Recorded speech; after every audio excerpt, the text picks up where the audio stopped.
Why do you have X marks on your hand? I get bored. I was literally just drawing on my hand while you were yelling at me for texting. I wasn't even doing anything. You were just repeating yourself? Yeah, I literally was. Yeah. Hey everyone, I hope you're doing good. This is the podcast that has no name because we just hate naming things because we're authors. We are joined by Cole over here, and we have Andrew and myself, which are your hosts of Chaos. Cole, what is the most wateriest water that you've ever drank? Oh, that is like the easiest question ever. It's Mountain Valley spring water here. You can find it at your local grocery store or supplier. It's fantastic. I will actually tell you a crazy story. Someone didn't believe me that I think that this is the best water ever. And so I did a blind taste test of water. I did Mountain Valley, tap water, Essentia water, and Fiji water. And I did a blind taste test and I got 4 for 4, all correct. A big So water guy. there is such a thing as being a water guy. Yes. I went to a very pretentious restaurant in LA a few years back, and they have a water somm. And so at the beginning of the meal, they have a water waiter come out. They're like, "What kind of stuff are you gonna be eating? Like, this is better with seafood. This is better like cutting through like fat." And we were like, "Yuck, yuck, yuck, yuck, yuck. Sure." We bought a couple bottles of water because they were, not that expensive, and it was funny. And then we were like drinking the water, and everybody's going like, there might be something to this." Good water is superior. Well, and like different like salt contents and stuff like that too. Like there's some real interesting like nuance that I like had never thought about before. So I'll give it to you. I believe in it. I was talking to a guy and he was doing a brand on like I think it was like professional water. And he was like, "This is water for the businessman." And I was like, "That seems like the hardest sell possible." And he's like, "We can't keep it in stock." And I was like, this is not something that I've understood before. But the reason I asked that question is because Cole, we were at an event and Cole was just like, "This is the most wateriest water that you ever did drink." And like the other person was like a little perplexed. And he's like, "Just drink it." And they're just like, "Wow, and like you can see their like confusion turning into, "What have I been drinking all of this time?" But Yeah. Hot water? Arizona tap water, you might as well just drink like dishwasher soap. It's horrible. yeah, That sucks. It is important. Like a city with good tap water is hard to beat, but bad tap water is tough. Yeah, brutal. just What is this conversation? Yeah. How's your tap water going over there? You guys got good tap water? Is it hard? Is it soft? What's your pH looking like? I want some minerality in that. Yeah. Good God. All right, so before you became the fully fledged human that you are, Cole, I heard that you played a ton of video games, kind of like Andrew over here. He does that day in, day out. Yeah. So, like, run us through that. Boy. Well, World of Warcraft. Once you enter the World of Warcraft, you don't leave. In hindsight, I didn't realize what I had at the time, but I got to experience World of Warcraft the day it came out. Like a lot of people didn't even start playing until like 2008, 2010, 2013. I started playing the day it came out in 2004. And that like what a just incredible like looking back on that, it's sort of like I didn't realize it, but WoW I think was one of the first big social networks. Like WoW was really like, I mean, think about it. That was even before Facebook. And so before everyone's, adding friends on Facebook, it's like you log in and you play with your friends in a fantasy world. It was crazy. And yeah, I played that game nonstop all through high school. I ended up competing at a pro level. I had the first like big gaming blog for like PvP strategies. So I would write about like, okay, so, if you're this composition, how do you beat that composition? What are the strategies? What are like the little things? And the story that I tell all the time is my first year in college, I went to University of Missouri for journalism. And I was sitting in my intro to journalism class, like my first college class. And the professor's explaining, saying that blogging is a trend. Real journalism will never die. You have to have like a formal like journalism degree in order to write anything of value. And I remember sitting there being like, this is crazy. And then he goes, And to even be taken seriously, you would have to have like at least 10,000 people reading your column every day. This is 2008. 10,000 people reading a blog is like a million people today. And I sat there and I would like raise my hand. I'm like, I have 10,000 people reading my blog every day. It's just a bunch of like internet nerds that are all into playing WoW and how do I beat other team compositions. And the professor's just like, no, you don't. Like, there's no way. You would be like the same type of person who has a column at like the New York Times has like 10,000 people reading their column, every day. And I after that class, I never went back. Transferred schools. I was like, there's no future in this at all. It's just like, yeah, no, I'm out. Bye. It is, oh man, it's so interesting sometimes the advice you get from people who are talking about how to do the thing instead of actually doing the thing. Where Yeah. it's like, okay, like journalism is something that you can only get with a journalistic degree. And it's like, well, who started journalism? I'm pretty sure they didn't have a degree. Pretty sure Yeah, it it was was just some another dude. person. Yeah. Like some dude running through the street being like, hey, Claire's Bakery's got a sale on. Did you know? And then everyone's like, yeah, that sounds great. Can you tell me next time when there's another deal? And it's like, sure. Your first journalism example is an ad. Yeah.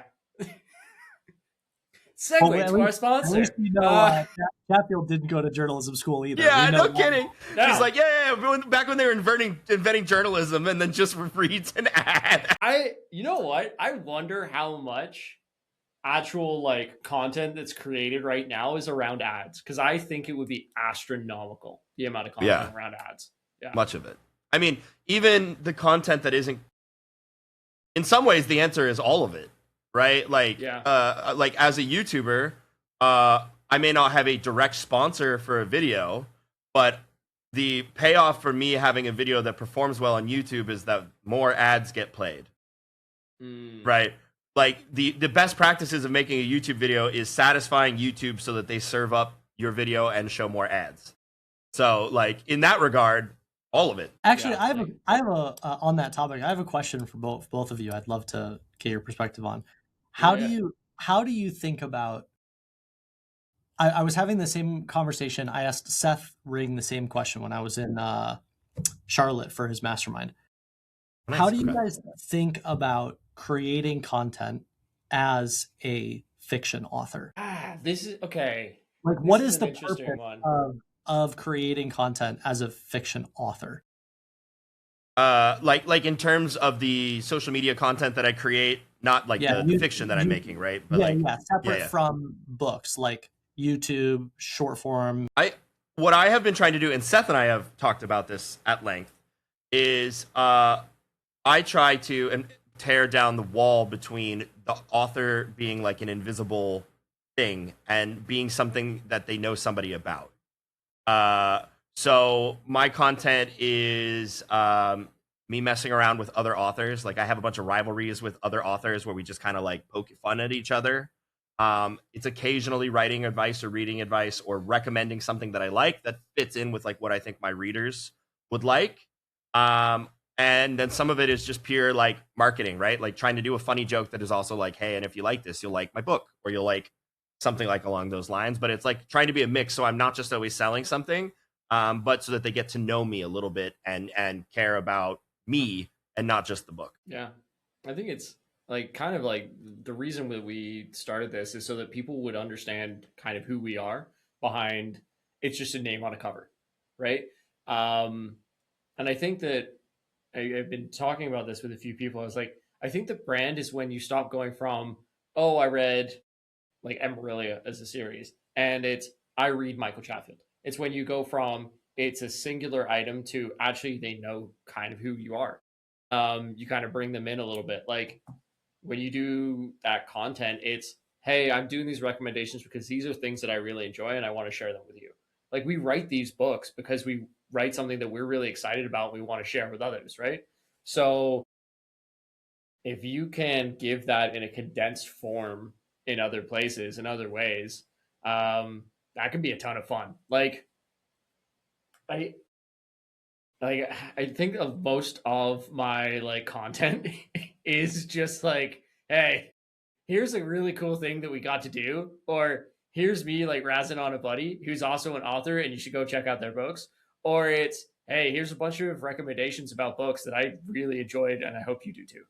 Because I think that it's also interesting right now, like everything is highly commoditized in a lot of different ways. And a lot of people are seeking more connection because I think social media has really become this like interface where it's you if you go on any social media site now, it is not to connect you to a community, it's not to connect you to a group.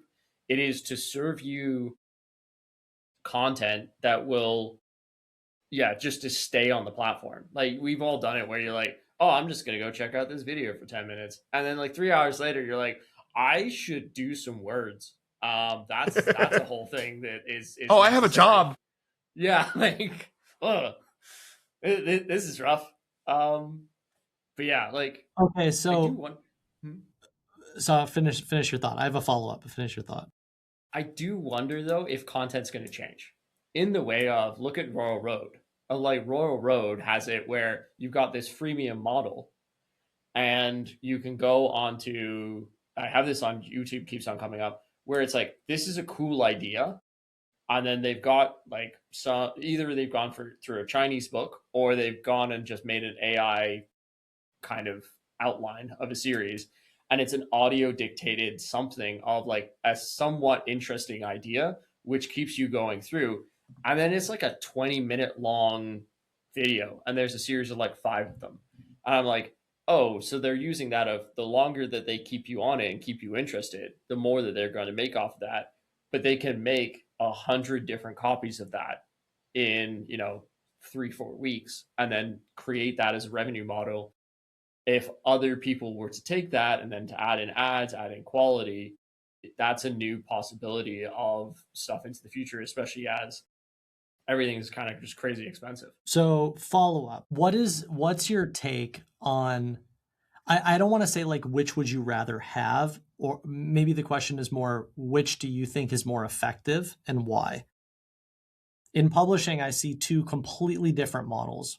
And it's not just like traditional and self-published, but there's like another layer, which is more effective, having one book or one series and then spending 90% of your time creating content and focusing on marketing that series, or having nonstop series, 10 series, 20 series, tremendous volume of books, and spending 10% or less of your time on content marketing. This is funny because I was talking to Seth Ring about this week. The I think the strength of fewer series is that you are more agile. It's easier for me to pick my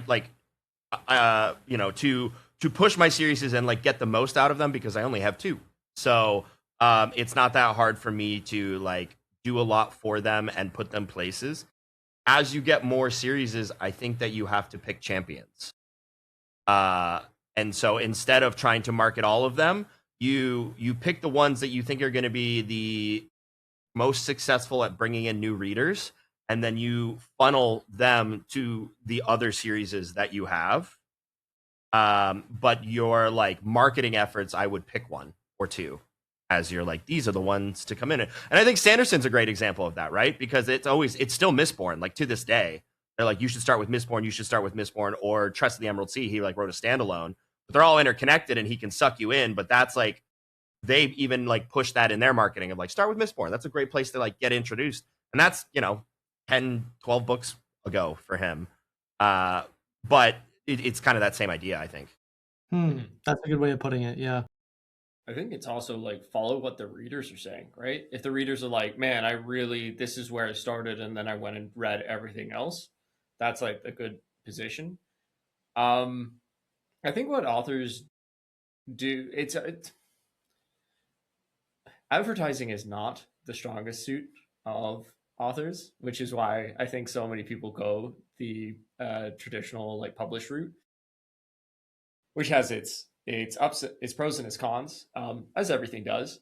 And so I would say that like you find out which series are doing really well, and then you go, okay, what can I put a little bit of effort behind, and it's going to get a lot more like readers interested. right? And then you just kind of find like, okay, this works really well for this audience. Let's make sure that we can like connect them, because I think a lot of people look at like advertising as this like dirty thing, and I think when it becomes too much, it is kind of a nasty thing. But on the other side of it, if you don't tell people about your book, they just don't know about it. And there's people like even today, like this week, who are picking up a book I wrote, 6 years ago, and they're like, "This is amazing. Where has this been?" And you go to that point, you're like, "Oh, they wouldn't have found that if it didn't go and post about it or say something to someone or like do a recommendation." So I'd say finding your winners is very important, and that's actually really hard, because it does mean that you go, okay, this series isn't performing as good as I want it to, and that's really hard because you have to make a decision pretty early on of like, hey, do I keep running with this series or not? Because you like I've done it before where I had a series and I was like, oh, I have like 8 books that I could write in the series, and I got to like book 2 and I was like, oh yep, this is not reaching the amount of readers that I was hoping it would. Okay, so I've got to figure out how to bring this to a close in the next book and give a satisfying end to do so. And that's not a it sucks, but at the same time, you kind of have to go, I got to put, food on the table. I got to pay my heating bills and stuff. I got to make sure that. And also, being storytellers, we're living off of the reaction of others. I think it's really interesting of like looking at like how stories were vocally said first, and then those have made all the myths and legends that we have, where it's you're talking to someone, you're seeing the reaction, and you're building off of that. Like Tolkien's books were made with him talking to his children and presenting this to his children, and I think that's one of the things why it captures so many people, is because he can see the reaction in his kids and be like, okay, I can change my storyline here to bring them in, to draw them in. And that's kind of actually what we do with like copy editing, beta readers, and all of that. And they can really enjoy it. But maybe you said something wrong in your blurb. Maybe the cover doesn't fit right. Maybe the like your core readership really loves it, but the majority of readers are like, actually, this is fantasy and I want science fiction. And so you kind of roll with that. Or the hardest is when you're like, this is a really great series, but the genre just doesn't work for it right now. That's a tricky one to do, because you're like, if this was like 3 years ago, this would be so good, and then you're doing it now, and you're like, we kind of missed that boat on it. But yeah, as coming into the genre like newer than us, how has it been seeing all of the different tropes? Because like we've gone into a lot of like the tropification, kind of like with romance, like because you're coming in with it being a lot more saturated of a market with lit RPG. Like, how has that been? Are you just like, you know what, let's just do as many things as we can in as many directions as possible? Like, what's been like your learnings doing this? Yeah, I think that's kind of why I wanted to ask you guys this question, because my introduction to it, like I didn't even know that RPG was a thing until 2 years ago, 3 years ago. And being a gamer, I instantly got it. I was like, okay, I understand the value. I understand why someone would read this. Fun.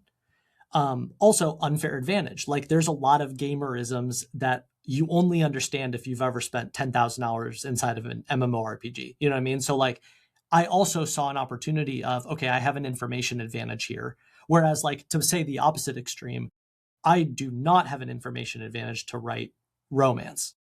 Like, I am not that person, you know? And so, okay, follow your information advantage. And then I think in the beginning, my perspective on it was this genre, especially, or genre fiction in general, is very based on the tropification of stories, and specifically like subcategories. It's like, oh, okay, for a period of time you see apocalyptic lit RPG is huge, and then 6 months later it's something different, 6 months later something different. And I think over the past 2 years, as I've like gotten more and more into it and I've started writing like different things, I'm sort of rotating to the other side of the spectrum, which is, I think my current hypothesis is, I think that it's inefficient to chase whatever the trope or the popular subcategory is. And that's why I was asking the question of like, and it was the same thing I was asking Seth, is like, why don't more fiction authors create content? Or like the big one that I've been asking is, why don't more fiction authors run video ads? Like I almost never see, especially on Amazon. Like I don't think I've ever seen a video ad from an author. And so when I look at those things, especially because like other worlds that I play in, that's considered so like beginner type of stuff, you know? And so whenever I see discrepancies like that across industries, I'm like, okay, there's either a reason for this or one knows something that the other doesn't. And so now I guess long story short, where I'm rotating more is like, I think the thing that compounds more over a longer time horizon is you building yourself and knowing that you won't be able to hit the trend right as the trend is hitting. Like, you know, Matt Dinneman didn't sit down and be like, I'm going to time Dungeon Crawler Carl perfectly, right? And so instead, it's like, how do you just build yourself, build your library? And then, Andrew, like how you put it, is like, and then as hero series rise to the top, just keep doubling down on those over time. The video ad thing is interesting because I asked the same question when I came in. I was like, why do you guys not run ads on YouTube, whatever? And everybody was just kind of like, because we don't. And I was like, oh, okay. There's an opening here. Yeah. Oh, yeah. And I haven't. The other part is just that you get so not in the weeds, but like when the word count is hanging over your head and all the other puzzle pieces are moving, the time to like innovate is just not that much, right? You're wearing so many hats. And you know, the advertiser, you know, even if you work with somebody, like somebody helps me with my ads, same person who helps Seth and Michael, and they have a formula that works and it works well. Okay. And so there's a lot of portions where it's like, well, that's not broken. I'll get to that another day. And a lot of authors aren't comfortable on camera, right? That's why they write. So I do think there's a lot of room to crack and do things differently. It's just it's timing. Yeah. I think like there's also like, yeah, like the discomfort of doing something new, right?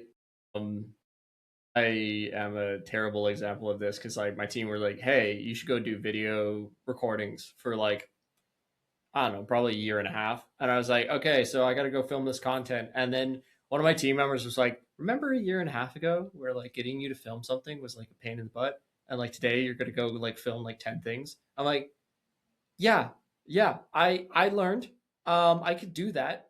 And she's like, yeah, but it's great to see that happening. And I think it makes it way more interactive because I think we start thinking that people only consume content in one way, which is just not right. Where, you know, like people may read your newsletter, they may go listen to your podcast, they may go watch your podcast, they may go like see you doing B-roll like somewhere, you know, where you're like, hey, I'm gonna go do this thing, and it's like someone's following you with a camera or something. It's like I think that we can also get kind of immune to like the cool shit we get to do. Like, we're talking to another author and we're like, hey, can we get that arc from you? And it's like everyone else is gonna get that thing in 6 months. And we're like, yo, you done editing? Can you just like fire me the file? And it's just like, you know, like a Word doc shows up. You're like, okay, cool, thanks. Sweet. And then, Yeah. yeah, nothing signed, nothing sealed. And you're like, okay, cool, I'm just gonna go read this now. And it's like this like awesome part where you're like, oh, that's just like normal. And like other people are like, I can't believe that you got to like read that like 3 weeks earlier. And you're like, uh-huh. And then you're like, I also like grilled him because there was this one scene that really annoyed me and I didn't know why he did it that way. And that's why it's changed completely in the version that you have. So yeah, like I think you can get like kind of normalized to stuff of like, oh, this is Cole. Oh, this is Andrew. You know, it's not like other people are like, holy shit, like these dudes are awesome. And you're like, yeah, they are, but like they're buddies, right? Yeah. I think the normalization is a really hard thing of like, you kind of, your brain adapts to stuff like pretty quickly of like what would have been like, think about the stuff that you get to do now. And then think about yourself like 5 years ago, 10 years ago. And like, what do you think like the person that you were then would be thinking about if you're just like, oh yeah, this is what my day looks like, or this is what I'm doing this year? Totally. Yeah. I think about in school and growing up, you would hear stories about like famous authors going and visiting each other. Hemingway would host, and like all these authors would come and stay with him in his fancy apartment in New York, and they would write and spend time together. And you think like, wow, what a erudite and probably cool thing that. And then you hang out with a bunch of authors, and you're like, oh, this is the thing. It's just a bunch of nerds being like, what are you writing in your book? And you're like, oh, huh. Yeah, I guess it's probably a bit more like that. That's cool. It's like you find out like people are people. Yeah, Right? basically. Unfortunately, people are people. It keeps happening. Uh, who's the craziest like person you've met, Cole? Where you're like, oh, this is gonna be wild, and then you're like, huh, it's just like normal. Oh, more stories than I could tell. I mean, I lived in LA for 5 years, and that was like right at the start of my like entrepreneurial. I was like 27, got introduced to like all these other entrepreneurs there, made friends with these guys, like so many people that I ended up becoming like either acquaintances with or friends with, and they were 10 years older than me, 20 years older than me, super successful. And that like the most insane houses you've ever seen in Hollywood Hills. And like at first, like the first interaction that you have is you're like a little starstruck and you're like, wow, I didn't know this was possible. Like one of the guys, he became a like good friend and mentor to me. Him and his brothers built this like $1 billion direct response marketing company, and they would basically work with like doctors in various disciplines, and then they would create supplements and then write all the ads that the doctor would read to be like, this is medically approved. And it was incredibly successful. And I remember the first time I went to his house was literally the size of a hotel. And I like walked in, and this other guy, he was like having a party, and this other guy's like, do you know whose house this is? And I was like, yeah, it's this guy over here. And he's like, what does he do? And I was like, oh, he's a writer. And the guy looked at me like I just spoke 7 different languages at the same time. He's like, what do you mean he's a writer? I'm like, yeah, he writes just different things. He writes ads. He writes the like hour-long video sales letters that get turned into these like documentary style, like they look like a PBS special, educating people on dog food or whatever. I'm like, yeah, he's a writer. He writes these sales letters that generate hundreds of millions of dollars. And it's like, and then it was funny how quickly that became normal to me. I was like, oh yeah, that's just an option. You can just sit down and write a VSL that does 100 million in sales. All good. And you like completely, you're right. I mean, a year goes by and you have lost touch with the reality that was a year before that. Yeah, it's interesting. Of like I was thinking about this the other day of like looking at actors, right? And you're like, oh man, I fell into the old trap where it's like, oh man, that's got to be really hard to do. And yes, there's a certain level of like technical efficiency and like ability you've got to do. But the other thing is like not like is going to places where you can network and really pushing on every lever you can. Like it reminds me of like when Andrew came to DragonCon and he was like, "Hey, I'm like, I think your tactic was like, I'm going to meet every single person who writes books at DragonCon and shake their hand." And it was, like it's like every day you're meeting like 20, 30, 40 different people and you're just running from one thing to the next. And you're like, okay, cool, cool, cool, cool, cool. And then you like hit them maybe like a couple of months afterwards to be like, hey, how's this thing going? Like, I had a cool conversation with this person. Let's follow up. And then you see them at the next event. And then you're like, oh, like now I've got this thing. So it's an extra piece of proof. They've got extra pieces of proof. You remember your conversation and then you can like go from there. Um, I think I think making friends is something of a lost is something that we like try to lose at times. You can see people who are like in their 50s and 60s. They're like, yeah, like I stopped making friends in like 18, and you're like, why?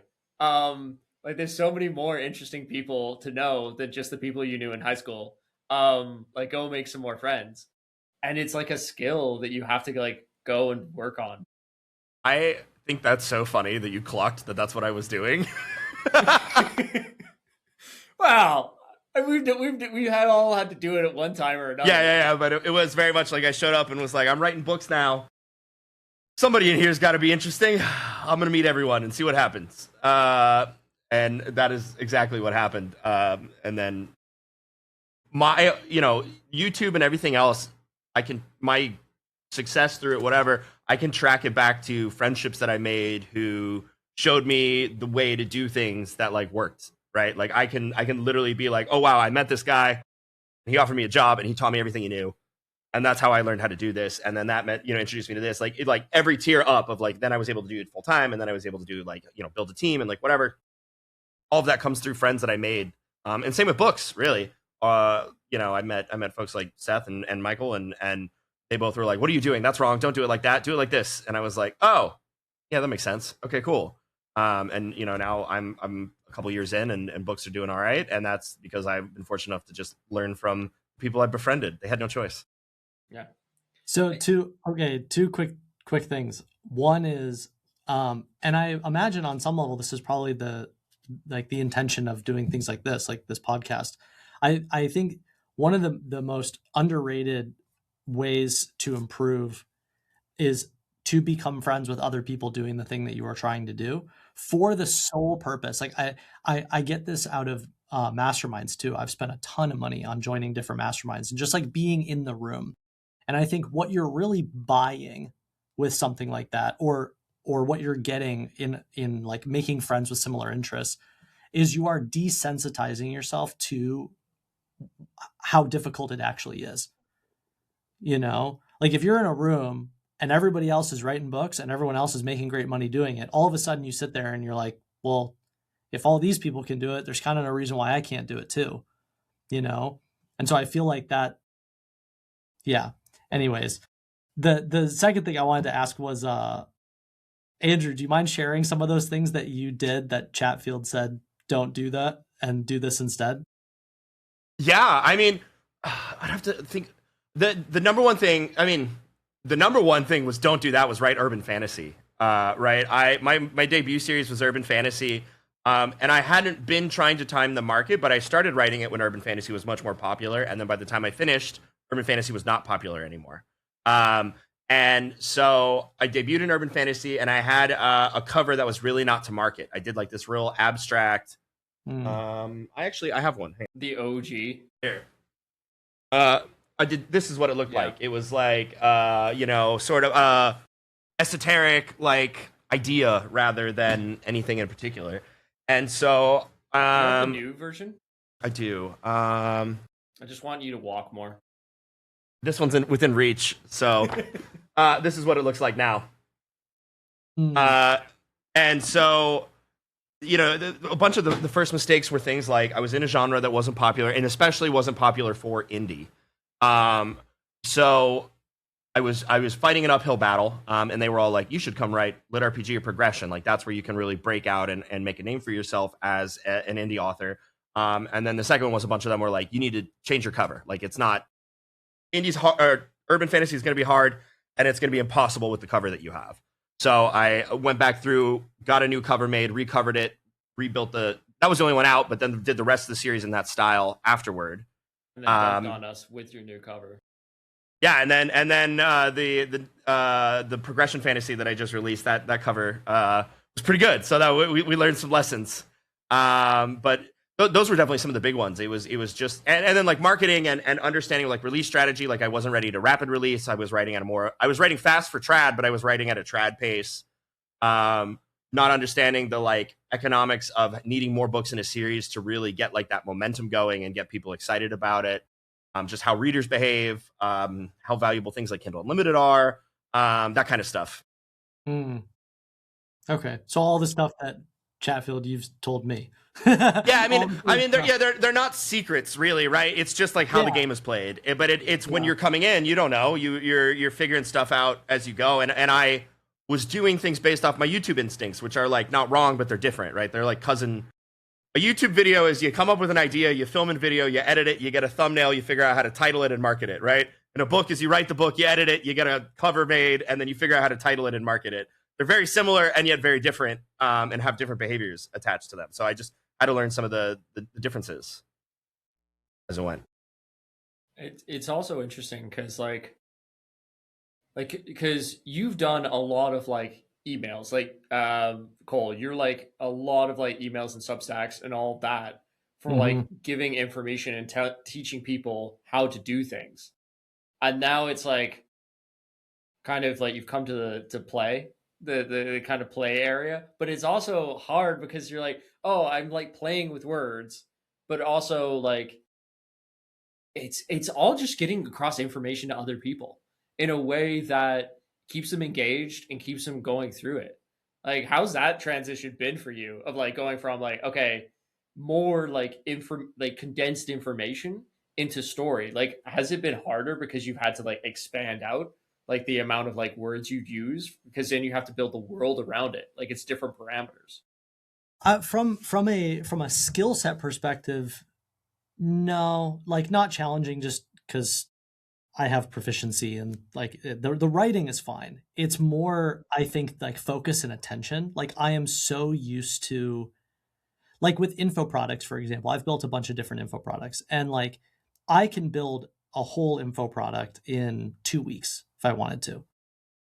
That said, from a word count perspective, that's kind of no different than, I guess, being able to write a novel in 2 weeks. It's just, but then I think where I've found the most challenge is over the past 10 years, I have built such a skill of understanding, okay, yeah, you build this thing, but then here's how you market it, here's how you talk about it, here's how you educate it, here's how you explain it. And so with writing, my brain always defaults to the nonfiction version opposed to defaulting to the fiction version. And it's not that one is easier than the other, but like a really great example is like, when you're sick and you don't have like full brain capacity, but when you're really proficient in something, like even if you're sick, you can still do it, Like when I'm sick, or like on average, or if I'm like busy or distracted or like I got a bunch of shit going on, I can still write a nonfiction newsletter or book chapter or digital product module or whatever. I can do it in my sleep. It's not, I don't have to think about it. But like with fiction, it's not that it's hard. It's just like, it's almost like you can dribble with your right hand, you can dribble with your left hand, but like that one is more dominant than the other. And so you always like default to the dominant hand. And I can tell that that's the thing that I'm having to like retrain in myself. Is that essentially like even in your prose, like your prose is like more technical and clinical versus like not purpley, but like no, not even. It's literally just like time management. like if I sit down for an hour, like I don't really have to take any time to think about creating something nonfiction. I can literally just like sit down, be half distracted, and still like get right into it. But with fiction, I think because it's my non-dominant hand, I'm like, okay, I got to sit here for a minute. I got to reground myself in the world. I got to remember I'm playing with a completely different set of rules.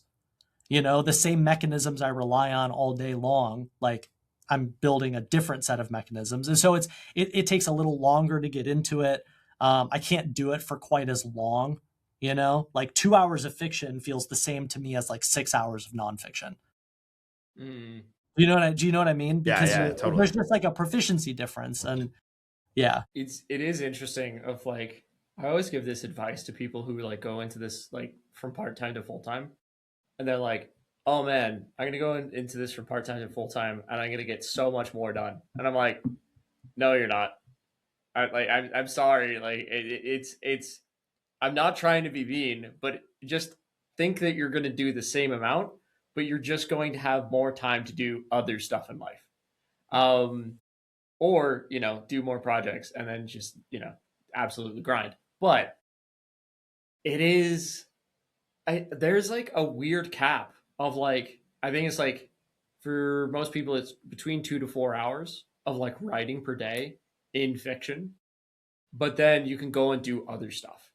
But I think, okay, I have a hot take. Buckle up. It's a Michael Chatfield hot take. I think writer's block is not a thing. Sure. Yeah. I thought you had a hot take. I think we all okay. No, but because like the thing is like I just came from, I was just meeting a bunch of authors, and they're like, oh man, I have such bad writer's block about this, and I'm like, no, you don't.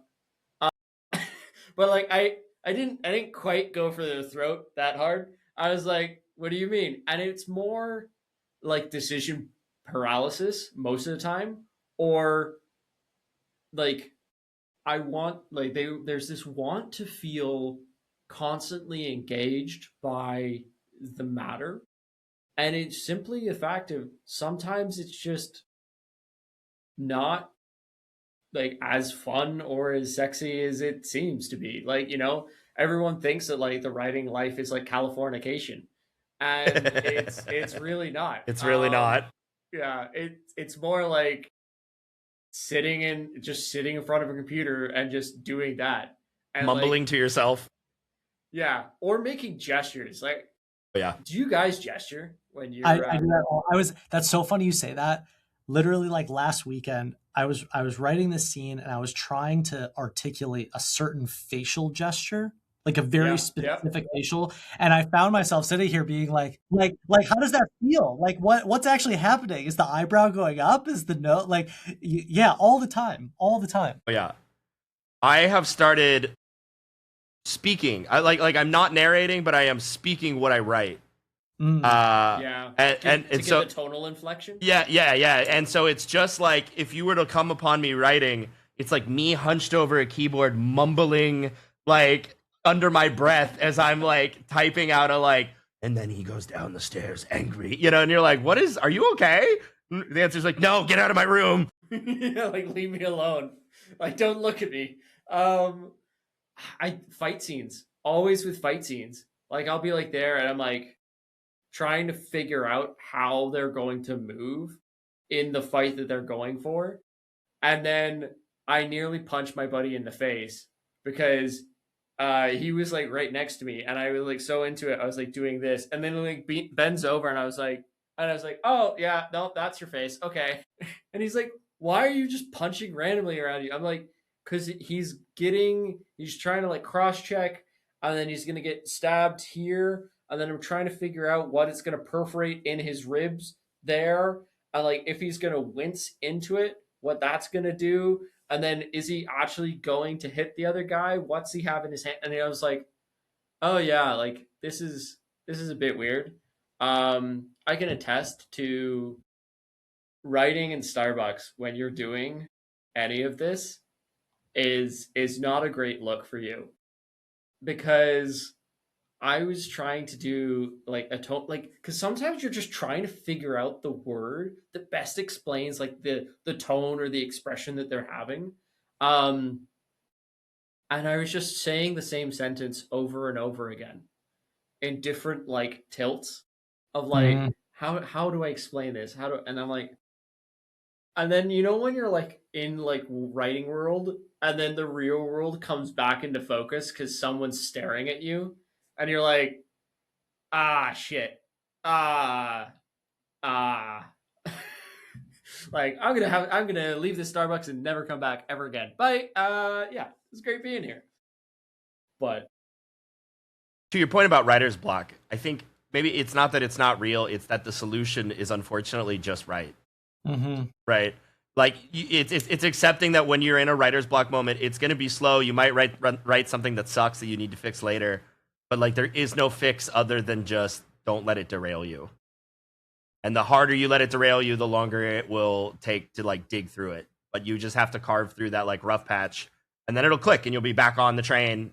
Or sometimes like the last time I had like a writer's block thing, like I wrote a couple different paths, and like part of the way in, I was like, no, this isn't it. And then when I finally found it, I was like, great. And then we were off to the races. But you just have to do it. Sometimes it's kind of like gold mining. Sometimes you have like a bunch of claims that don't work out, and then you hit it. You're like, there we go. Off you go. Because sometimes you just got to make your own momentum. Yeah, I like that. Hit a thought. I saw Yeah. it. Okay, so quick question. What do you guys? I'm sure you might have different answers, so I'm curious.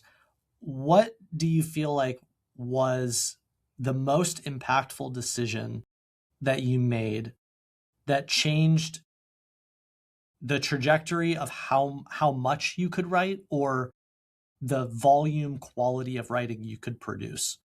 What is a decision that you're like, wow, that gave me the most leverage or that impacted my output the most? Yeah, I really want to hear your answer, Andrew, because you're I have a funny passionate one. over this. You're gonna like it. I was a couple urban fantasy books in. I was resisting switching away. I was still like, I can do this. I'm gonna make urban fantasy work. Just you wait. And one of the owners of Athon, Steve, he's a friend, and we were at a convention, and he was asking me about writing, how I was doing. They had been they've been asking me to write a progression fantasy and give it to them for a while, and I had been resisting. But I was like, listen, dude, I'm crushing it. I'm doing the Stephen King 2,000 words a day. I'm making good progress. I'm really pleased with it. And Steve like takes a sip of his drink and he looks at me and he said, 2,000 words a day, huh? So you're not serious yet. And I was like, huh, I didn't like that. Like I leaned back in my chair and I was like, I could do more. I've been happy with that, but I could do more. I have gotten to the point where I can do 2,000 pretty easily, and I am not pushing myself. I could do 3,000. And then after that, I started pushing myself to 3,000, and that's like usually what I go for. And I wrote the progression fantasy and gave it to them because I was like, all right, fine. Maybe I'm not being serious. Let's try being a little more serious. Um, and then so last year I wrote the most words I ever have in a year by doing that. That's a great answer. And then I want to hear Chatfield. I want to hear yours. My side thing is, I know you are Chatfield, but Andrew, are you familiar with Alex Hormozy and the Hormozys whole I don't thing? think so. No, I don't think so. This like business. They have like a private equity firm in Vegas, but he creates a bunch of business content, like huge business influencer type of person. Okay, yeah. For our info business, we signed up for their like consultancy mastermind type thing this past year. And it's been so funny how like my biggest takeaway from that, and one of the first things that not only did he tell us, but he literally just told every business in the room over and over and over again, is like, when you have something that works, why can't you just do more of it?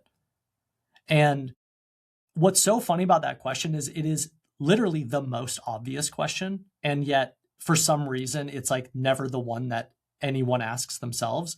But and then what's also so interesting about that is it's almost always the right answer, which is, if you're writing 1,000 words a day, why can't you do two? If you're doing 2,000 words a day, why can't you do four? If you're doing a book every quarter, why can't you do a book a month?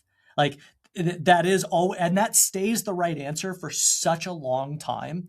And I think it's like we all want to know, like, okay, yeah, but like, what's the secret key on the keyboard? What's the other shiny object thing that I need to do? And yeah, There isn't. great The point. answer is do more.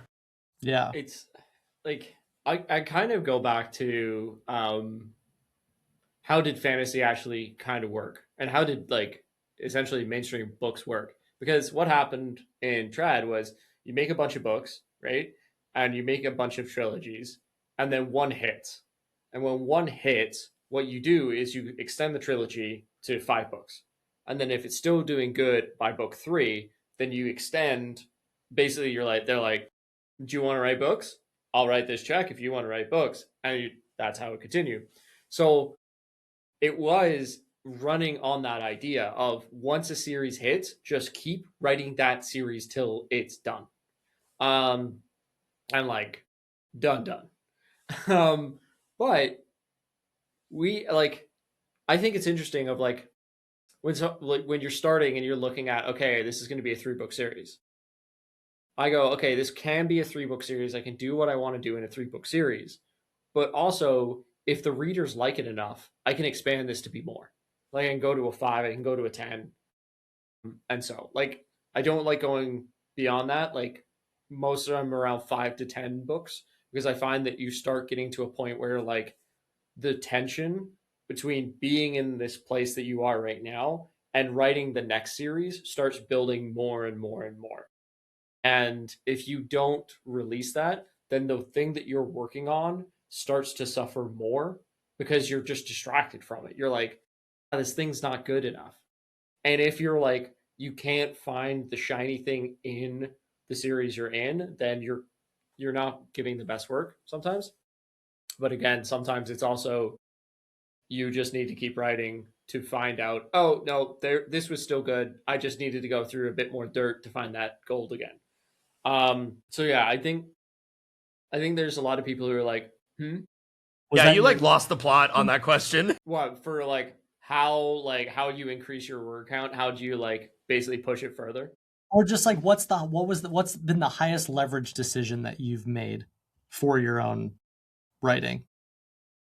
Yeah, I would actually say is two things was let series breathe, understand when to stop them was like one. And that's like it's kind of the same part because you need to know where when to give it air and when to like take it out. And then the other is it's a rough draft. Let it be rough. And I find that more often than not, when you go through the editing process, it really doesn't take that much more time to go through it, depending on like if it's really rough in your eye vision or not so rough. Um, and Maybe an extra week. yeah, whereas if you go, oh, the rougher it is, you can lose probably you can cut off 2 weeks by not worrying about it in the rough draft because you're like, oh, like I'm okay to like just keep on going, don't go back, don't edit things and run. But yeah, there's a lot of the game is against yourself. The more you do this, the bigger the game is. It's just you. It's just how can you outcompete yourself? And how can you use different levers to get yourself to do the thing that you want to do? Which is like interesting, but it's like everything once you get That's to the a game certain of point. life. Yeah. Yeah. No, I think that's a really good point. I've been learning that more too, like letting a rough draft be rough. My most recent draft, I knew it was missing something, but I couldn't for the life of me figure out what it was. And so at a certain point, I was like, somebody's going to say something to me and I will understand what it's missing, but I can't find it. And so, sure enough, I finished it. I shipped it off to some people to read. It went off to edits. And then Norit Flood actually read it. And he was like, this one aspect never actually does anything. You just kind of talk about it, but it's not. And I was like, oh, there it is. There's like no through line on this is the through line, and I never did it. And it's like, all right, cool. I have to write an extra chapter, and I flesh out a couple areas, and like, boom, now it's present. And the thing that was missing, like, there's momentum now. Awesome.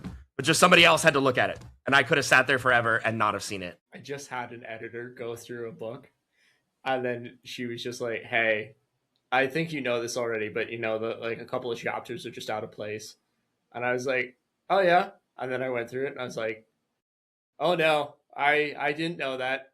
And she's like, if you want me to, I could just go put them around the right place if you want me to. And I was like, please do. And then she did it. And I was like, oh, this is so much better. This makes so much more sense. But like, I thought I knew what she meant. And then when she did it, I was like, oh yeah, that When you're A this plus. close to it, it's Yeah. hard. It's like I told her I had to chat with an author, and he sent me over a book, and he was like, "Man, what do you think about this? Like, everyone's saying really good things. Can you be harsh to me?" I was like, "You can lose the first 30% of this book." It's okay, not that harsh. He's like, "What?" I was like, "This scene right here, that's where you start." He's like, like, can I have like 2 chapters before?" I was like, "Yeah." And he cut like 17 chapters out of that book, and he's like, "Yeah, I don't like it, but that does work."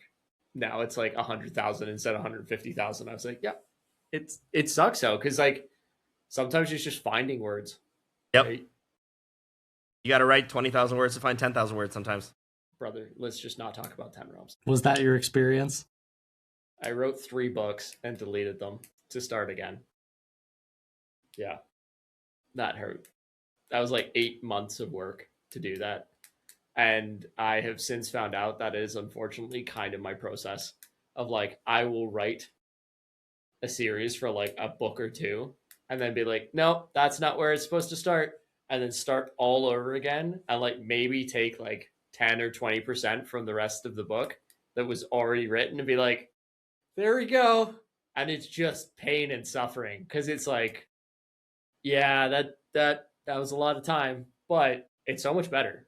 And I think you got to be harsh with yourself of like, and realistic of like, is this going to work or not? Um, and that sucks when you do it, but it's so much stronger when you do it. Yeah. What are you working on now, Cole? I am almost done with a like startup school fantasy lit RPG where Startup school fantasy. yeah, where it's Like an incubator? Like a yeah, it's like this planet is dying and you go to this school to learn how to be entrepreneurial and solve problems, and the way that they train everyone is like inside of a video game. And then as you are going through the game and you're like building skills and like learning these things, you start to realize that the game was built by some not so good people and some nefarious people, and then the main characters have to figure out how to get out of the game and solve or save the planet. It's like Ender's Game meets Matrix. yeah. I like that. That's cool. Yeah. Do you how do you have like a timeline for when you're hoping to start drop? Are you royal roading it? Do you know like how you're gonna do it? For a while I was like, oh, okay, let me try the whole Royal Road thing. Everything that I'm learning is just write books, publish books, write more books, publish more books, you know? And so I've been working on it for a long time because I'm also I've been telling Chatfield this. I'm also doing like investing in an immersive audiobook for it. And so I've been recording that and then like basically doing all of that in house. So I'm hoping that it's done, this year. It's definitely been a big lift. Learned a lot of lessons. I was like, wow, signed up for a pretty large project out the gate. But Yeah. Immersive audio is nothing easy to go into. Do you want to explain to people what immersive audio is and entails? Because it's yeah, pretty deep and it's intensive. all yeah, it's all like sound effects, original scoring, mixing. Like you're listening to a movie. And the final output I think is incredible. Like I think it is so cool, and I am personally a fan of it. I would rather listen to that than a plain audiobook. I get that it's not for everyone, but like the cost with it is just insane. And so it's sort of like, if it works, yeah, it's a blockbuster hit and that's amazing, but the chances of it working are 1%. And so I think I'm coming to terms with like, okay, so maybe you can have one immersive project going at a time. It's a longer investment. It's a gamble.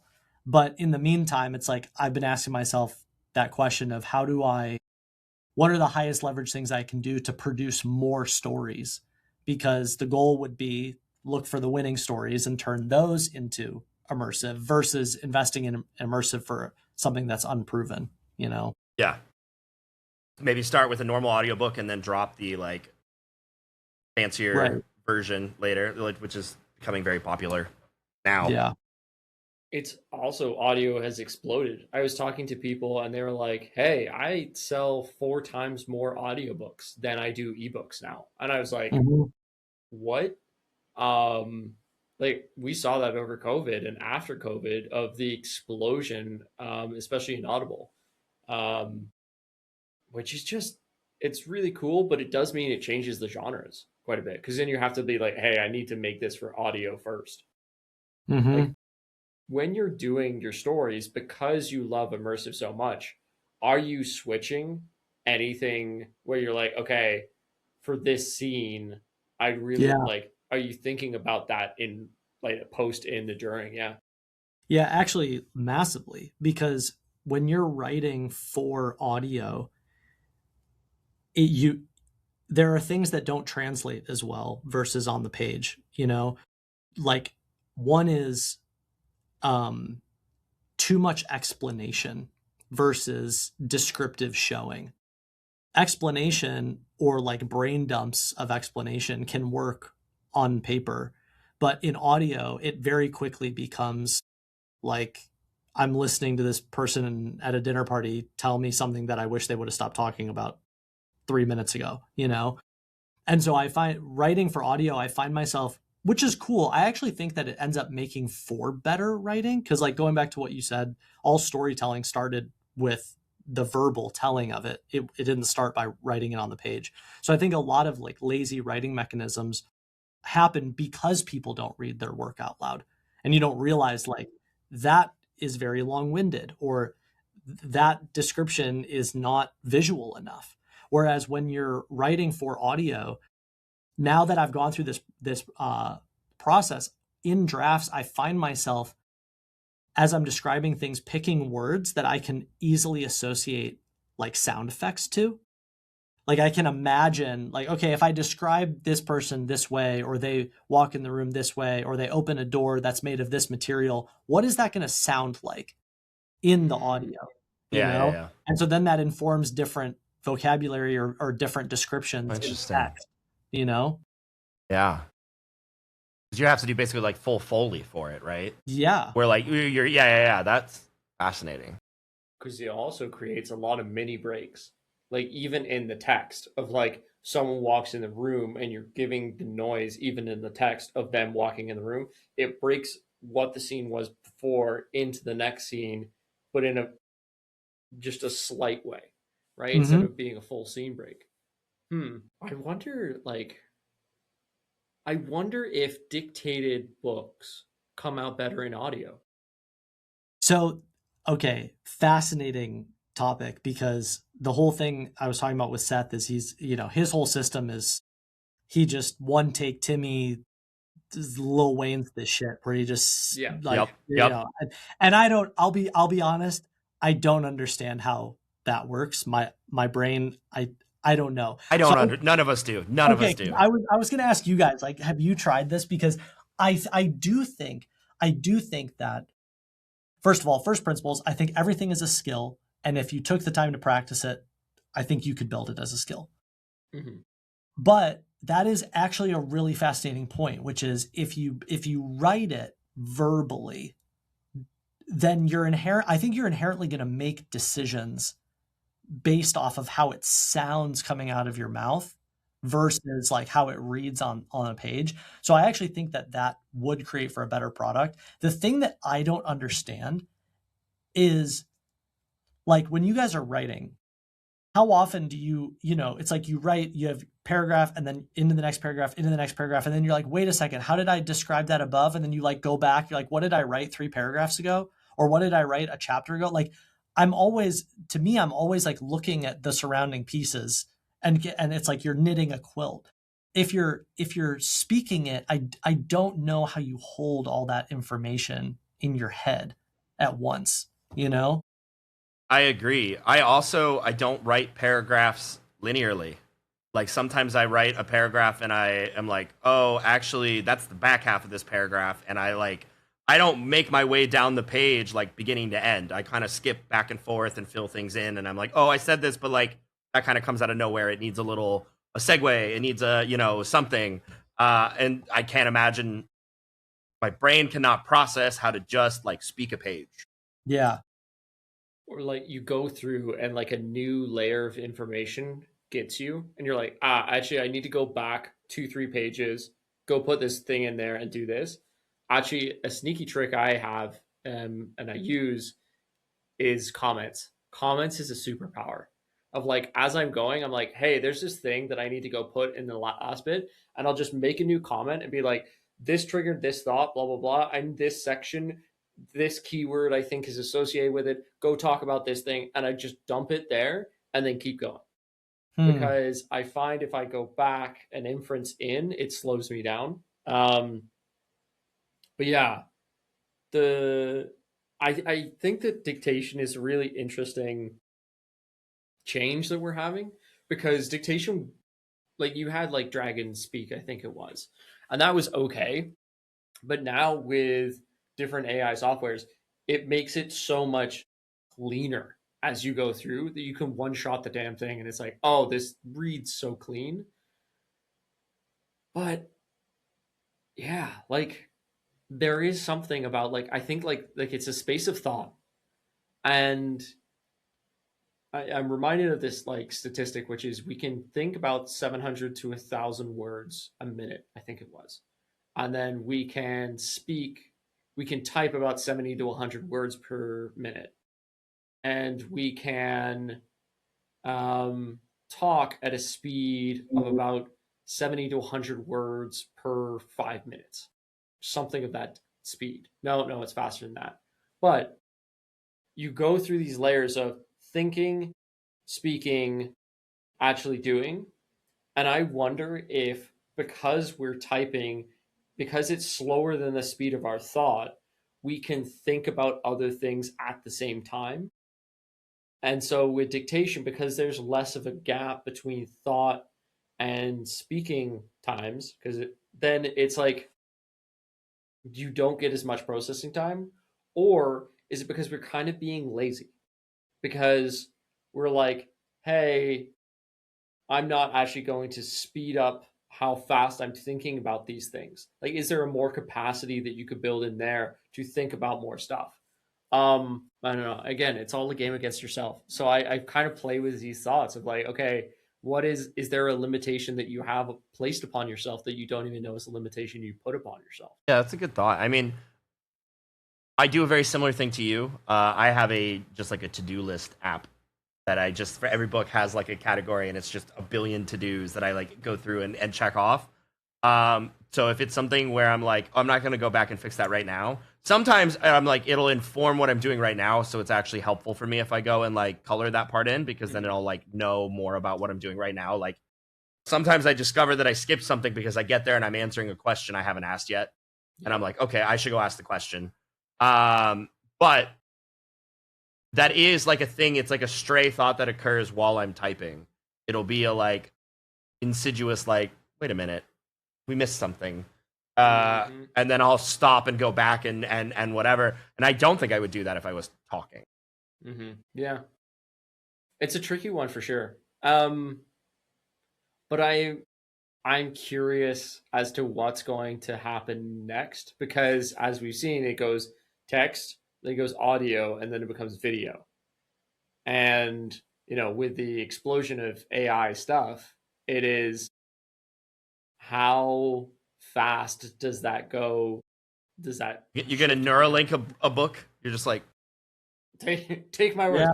I think that the stream of consciousness book would be terrible, though. it would be has no awful. It would be pre-processing. awful. Yeah. Just plug right into your brain. Yeah. Reads like a dream every time like a stray thought comes in. It just gets inserted. Yeah, it's like, oh, what's that smell? It's like, oh no, that's the reader. That's yeah. What are you doing over there? It's like, oh yeah, is that bolognese? I don't know. Whoever would be editing that would just be like, Miserable. fucking, Yeah. this is worthless. Yeah, because it would also just be so much bloat. Because think about how much time you just spend thinking. Yeah, I don't get it. I kind of want to try it just to see, but it is so antithetical to every skill I've built that I just don't see how it works. I don't know. Seth Ring is a machine. A well-oiled, well-operating machine who cannot be defeated in single combat.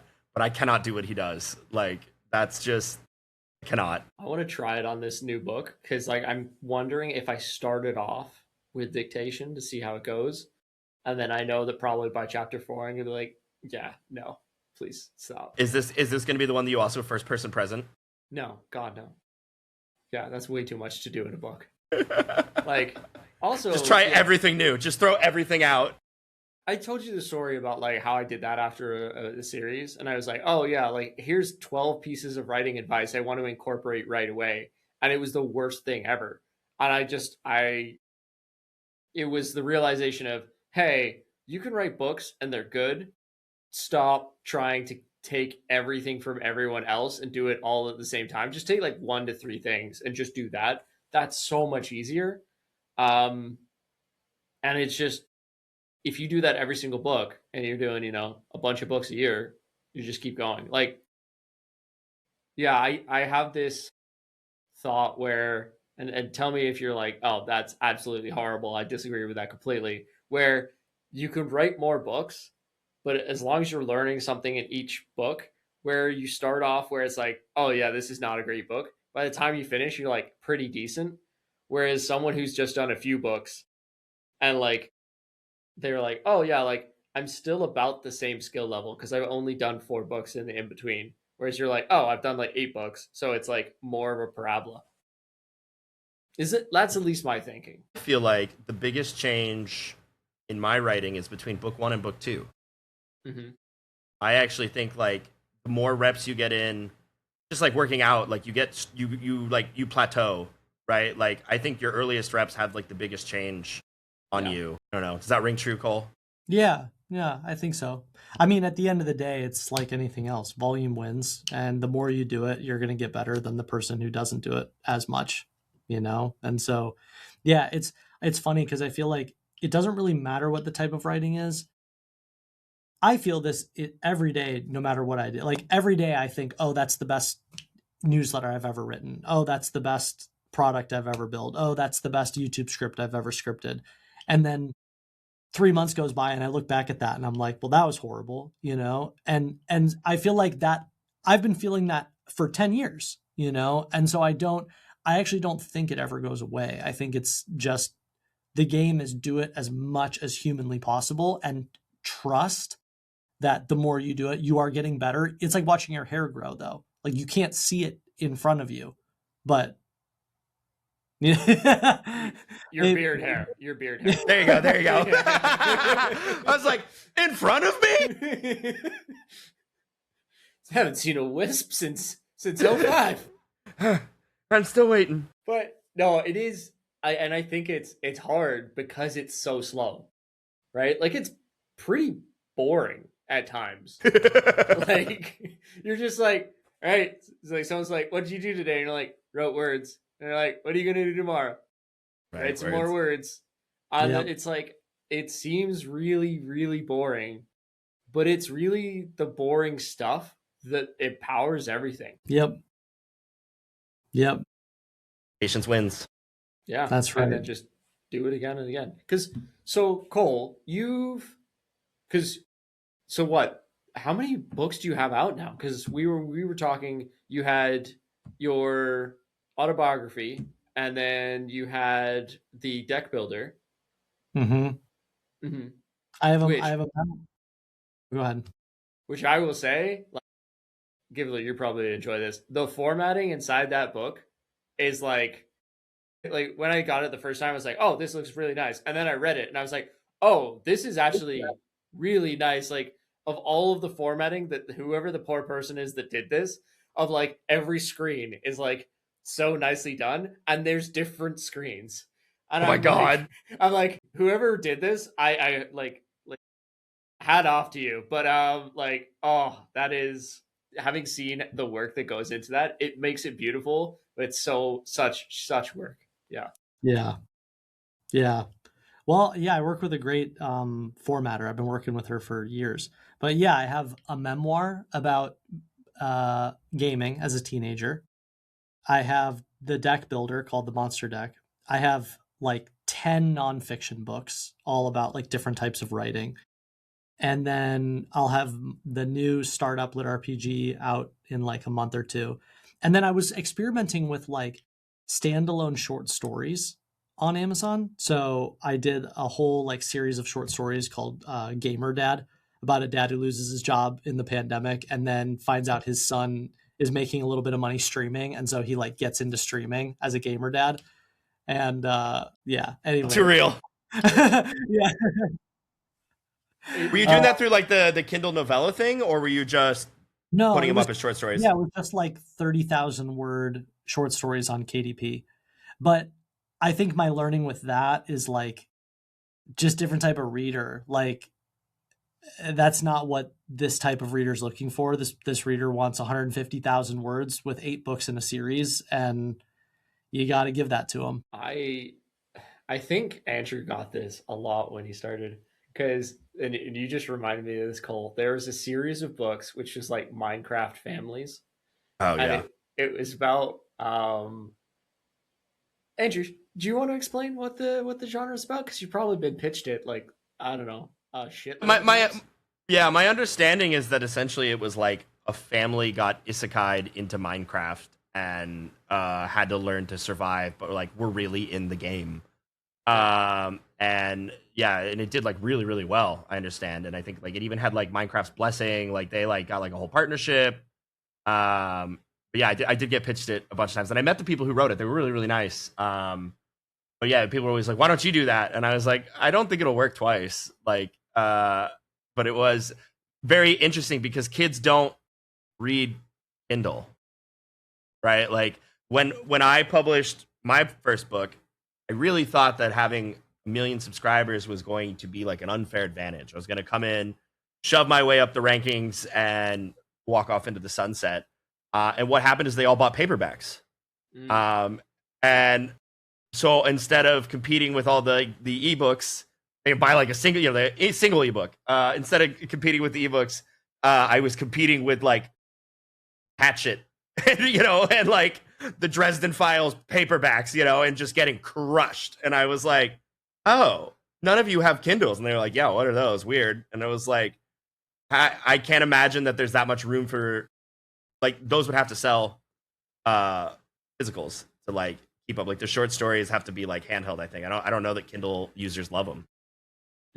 Yeah, and it is interesting of how like different people have different habits. Like, okay, so there when we were talking about like what content do you create for other people, I was saying like, oh, recommendation videos. I don't know if you guys have like, we're kind of lucky if we can go to another author and be like, hey, what would you recommend that I read? And then you get a list of stuff because they're like, oh well, I this is all I do for like 80% of my life. But I ran out of books to read at a period of time about 2 weeks ago. And I was like, okay, what am I going to go read? And I was like trying to find something to read. And it's like freaking difficult on Amazon. Sometimes like the algorithm is right on the money. And sometimes you're like, nope, nope, this is way off bat. This is not working.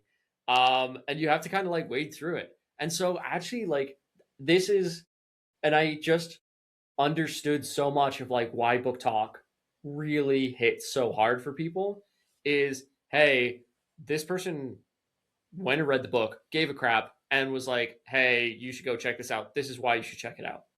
And gives it in the best like performing way possible. Um, so yeah, if you like a book, like go and recommend it on TikTok. Like if you do Goodreads and Amazon of like high rating it, that does help out a lot. But putting it out and saying like these are the reasons I like it allows other people to resonate it with it and be like, oh, those are the things I'm going to be interested about. Otherwise, you just look at Amazon and you kind of have a Netflix problem where you're like, there's all of the movies, but I And want I to hate watch. all of them. Yeah, like for some reason, I think they're all terrible. It's not true, but like I can't look at But 17 movies. yeah, yeah. It is interesting how like different types of readers behave differently. I care. Yeah, like, were you doing Kindle Unlimited for the short stories, or was it just like Yeah, all direct KU. sales? No, all KU. Interesting. It's like I have a novella that's about 30,000 words in KU, and it's sort of just in there because the rest of the series is. But like without a lot of page reads, there's not a lot of reason. It doesn't do a lot. Mm-hmm. Yeah. Well, I mean, what you said is fascinating. Like, I actually don't know, but I assume based on what you said, you have a big YouTube, Andrew. Yeah, yeah, yeah. I have a big gaming YouTube channel. Okay. So I So do like a lot of Minecraft, that kind of stuff. cool. Okay. So that's what's interesting is, and I feel like you have even more congruence than I do, but I have a large social audience as well across a bunch of platforms. And so I thought the same thing. I'm like, oh, okay, I have this huge audience. Like, you can, that'll help sell books, you know? And I think going back to this was, the original question that I asked you guys is like, what are the things that actually move the needle? And I'm sort of feeling like Amazon and KDP, you should almost think of as a social channel in itself. Like, yes, you can drive traffic to it, but I feel like you have a million subscribers or whatever, and you're like, hey, go check out this thing. And for whatever reason, like there isn't like a huge needle mover. Whereas Chatfield, I know what you've shared with me is like, okay, think of each series as sort of its own IP, its own vertical. Build out a series, because the longer the series, the longer the potential LTV for a customer. And then when you have winning series, like ramp ads. And if you think about it, it's like if you treat KDP as a social channel, every social channel benefits from volume of content. It's like you want to do well on YouTube, create more YouTube videos. You want to do well on X or LinkedIn, create more X or LinkedIn content. And so it's like, all right, so what do you do on Amazon? Well, you write more books because the books are the content, you know? And I think that has been an interesting unlock for me of like almost not worrying about how do I maximize my social audience, like how do I market the books, and instead just realize like the books are the content and everything else is gravy, you know? Yeah. Mm-hmm. I think that's true. I think the other side of that coin is that Amazon, especially now, the algorithm is becoming more interested in quality. So it is a thing where having more books in KDP on Kindle means that you have more touch points, more growth, more participation in that social media. But also, if you have something that flops, that is like you can't just put out flops because they will notice that. Right? They'll start to restrict your opportunity just as much as like anything Dinneman publishes is going to get pushed because he gets searched. If yours have a poor retention, then it's not gonna get pushed. I know a guy who was very, very early days. He published a bunch of like magazines under his name, like early days of self-publishing on Amazon. They didn't do very well, and it like tanked his like internal algorithm on Amazon, so that like he does not get any push. But he sells in person, like he goes to every convention, and he makes a full-time living selling physical copies at conventions.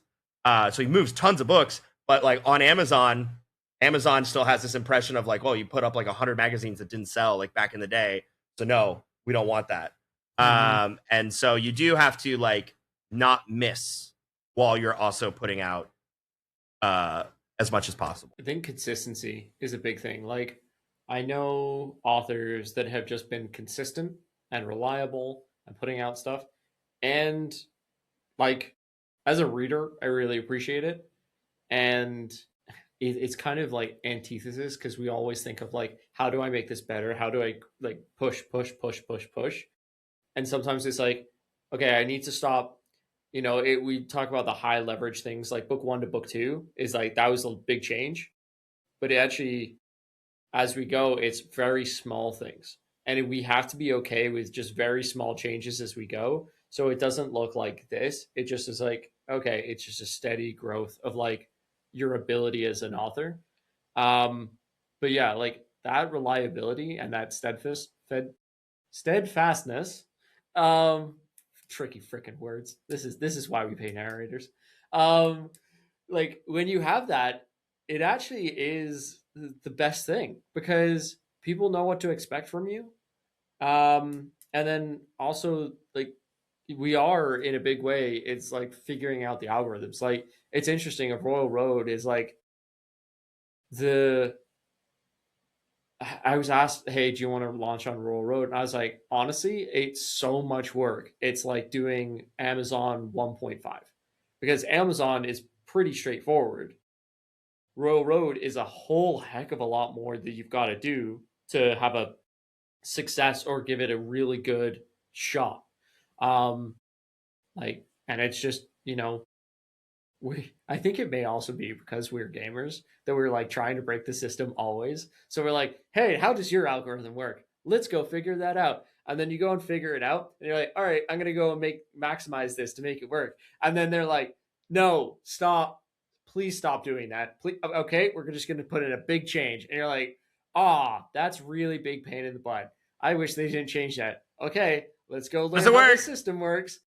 And it's constantly this battle between like gaming the system and like them trying to change it to be like yes fair, but to be fair also, well, but no, they're not necessarily changing it to be fair. Yeah. They're changing it to display the type of content that they think makes their platform the best, right?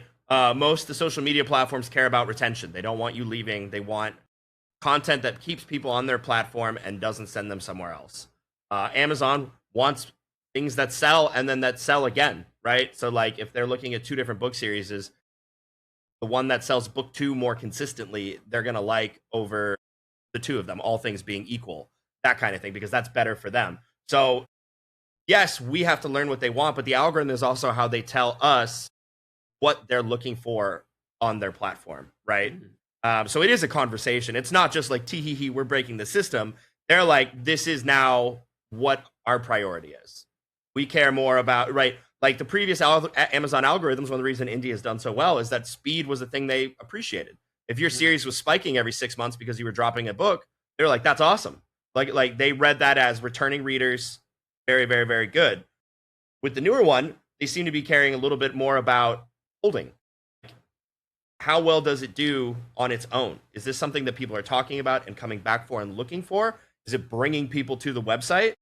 We care about that. We want you, oh, you read this book and then you told people about it and they came to Amazon.com and ordered it. Amazing. We want to promote that. We want to like maintain our, audience in that regard. So I think it's not just that like we're gaming it. It's a like declaration of what they're prioritizing. There's a lot of signals too of like if someone reads the book and then they take the time to go rate it and put a review on it, that is a big signal of like, hey, we like this book, we want to share it with more people, and it gets it out there more. So yeah, like I think also we as authors are kind of like, we don't think about it as, you do the hit subscribe, bell icon and all that, right? Where for authors it's like once or twice, yes. Yeah, once or twice a second. But we got to go like, hey, if you can leave a review and if you can like star this, that's really useful. And like we were talking about like how stars are, especially on Amazon, it's rated as a product for a book instead of what is your feeling towards this, essentially. Oh, kind of well. Yeah. But anyway, we have been here for an hour and a half. We've sucked up a ton of your time. So we should probably bring this to a close, which is this podcast has no name because we hate naming stuff. So do you have a name that you would suggest for this podcast? Because we're lazy and we want to export the work to other people. Are you planning on it being just you guys or like looping in other authors? There's always a guest so far. I mean, what I don't know if anyone else has this, but the first phrase that comes to mind is like meet the author, where like the whole point of view is, hey, yeah, you read this person's books, but you don't actually know anything about the person, and just meet the author. This guy works in marketing. You can tell. I've done a couple of these here and there. That's like maybe the most useful answer anyone has given us yet. Yeah. By far. By far. Most of the time it's people just flaming. They're like, yeah, you know what? This podcast is going to be one more episode. It's like, oh, thanks. Yeah. I'm happy to help. But Cole, where's the best place for people to find you and check out your work? Oh, they'll find me. I'm on the interwebs. They'll the find interwebs. Me, yeah, there's plenty out there. Been creating content for a decade. If someone has even the littlest bit of agency, they will find me. I just want them to take a pic, like now Google image your face and just be like, who's this guy? And then especially as you're drinking the water bottle, and it's going to be like 17 pictures of like, it's the most watery water. The brand is strong. Yeah, the fact that I'm not sponsored by these guys yet is crazy. I mean, you're doing good work. Yeah, I gotta get on a retainer with them or something. Yeah, no, absolutely, dude. You know the brand's strong when he's like, they'll find me. Just whisper Cole to the wind, and it'll bring me to you. Yeah, just type in Cole Writer, and you'll figure it out. Well, with that most confident ending, catch y'all later.